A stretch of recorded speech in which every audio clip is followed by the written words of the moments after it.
বিয়ে তো শেষ। আজকে এই যে প্যান্ডেলের বাসটা সব খুলে নিয়ে চলে যাচ্ছে পরের দিন সকাল সকাল।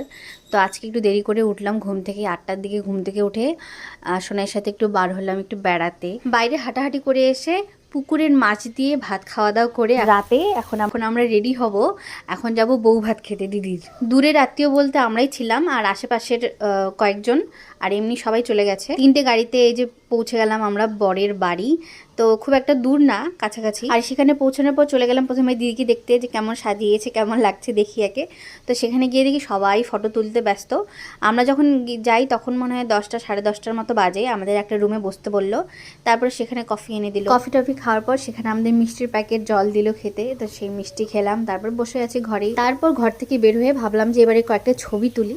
তো দিদির সাথে কয়েকটা ছবি টবি তুললাম। তারপর যে শুরু হলো সবার ছবি তোলা, ছবি তুলেই যাচ্ছে। আর আমি শুধু মনে মনে বলছি যে এরা খাবে কখন, 12টা বেজে যাচ্ছে, আমার প্রচুর খিদে পেয়েছে। তারপর 12টার দিকে মনে হয় ক্যাটারিংয়ের লোক থেকেই বলল যে তাড়াতাড়ি খাওয়া দাওয়া করো, ক্যাটারিংয়ের মানুষজন তো বেশিক্ষণ থাকবে না।